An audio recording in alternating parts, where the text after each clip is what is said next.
Hey guys, how's it going? It's Night Robbie with Open World Games, and we are taking another look at Watch Dogs. We're going to be continuing extensive coverage of this game up and throughout its release, so if you are wanting more Watch Dogs and Tom Clancy The Division on YouTube, go ahead and subscribe to us. We also have a wonderful Facebook community with over 80,000 open world gamers, so check that out as well. I'm going to go ahead and leave a link in the description so you guys can find our Facebook page and join our community. And now it's time to take a look at Watch Dogs side activities, the game length, and a lot more. So let's get to it. Here's more Watch Dogs.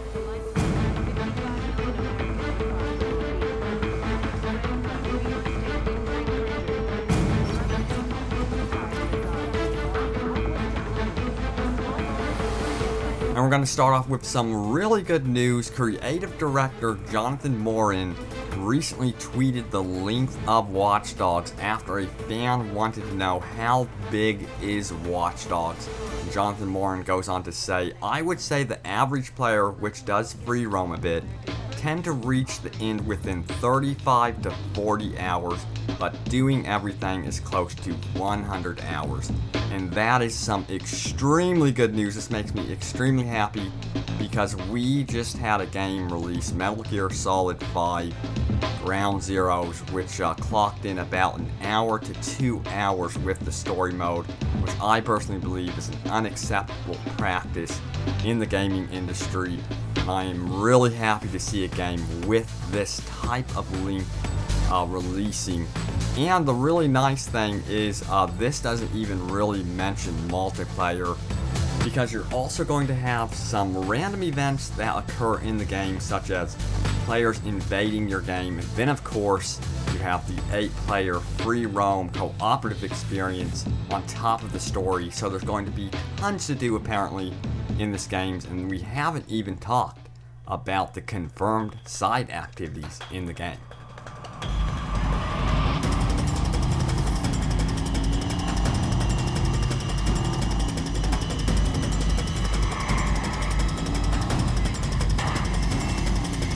So it also appears that there's going to be a lot of side activities in this game on top of the single player story, and then of course the multiplayer missions that you undertake. And this was covered in a news article I found online. Again, I'm gonna include all of the information in the description, so if you are wanting full details, check the description. I will give you the link there. And first of all, you will be able to collect cars in Watch Dogs, but unfortunately you won't be able to customize them, which I'm personally okay with. But they did go on to say, we have an app called Car on Demand, so basically you can collect all of the cars by driving them and hacking people. When you steal their information, that gives you a list of a lot of cars in multiple categories, including performance, speed, agile, bikes, and things like that. Once you have that, you can buy them, access, or order a car on demand anywhere. So basically we have that concept of collecting cars. You cannot customize them, but you can own them all.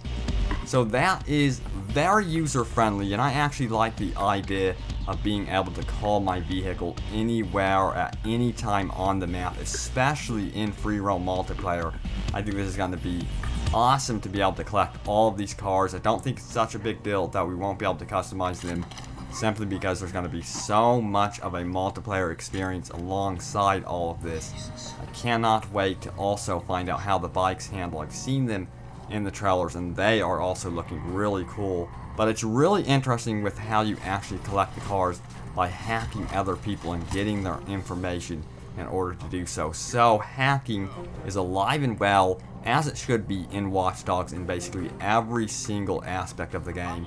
So even when you are dealing with cars, you will be dealing with technology and hacking, so that's something to look forward to as well.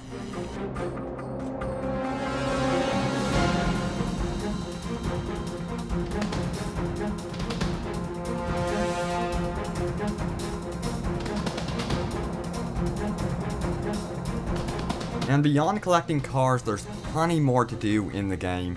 It appears you're going to be very, very busy in Watch Dogs. I know I'm going to go crazy with this game because I'm big into the side activities with these open world games. And Ubisoft goes on to elaborate about the side missions, saying they're all based on our core mechanics. We have a ton of driving missions, combat missions, other stealth, and combat. There's criminal convoys, vigilante missions, crime detection, and that's just naming a few. Even our collectibles will lead to missions. And then he also confirmed, and this is really big, that the game will have mini games inside of it, such as poker and chess, just to name a few. And I'm really curious to see if you can actually play these online. I'm actually hoping that that is a possibility. We don't know if that is going to be the case. I cross my fingers. Red Dead Redemption did have that in one of the expansions. I'm hoping that Watch Dogs either has that from the get-go or a possible DLC. But it's really, really cool that Ubisoft is focusing so much on the open world experience in Watch Dogs. And what's really nice about Watch Dogs, unlike other games like GTA, is that you will not have to unlock districts in the game. The city will, in fact, be open from the start, so if you are wanting to jump into the city and just free roam it, you have the option to do just that from the get-go. So that is a huge, huge bonus, in my opinion, to Watch Dogs, and I really, really admire Ubisoft for adding that detail in the game. So I am really looking forward to Watch Dogs, obviously, over here, as well as Tom Clancy's The Division.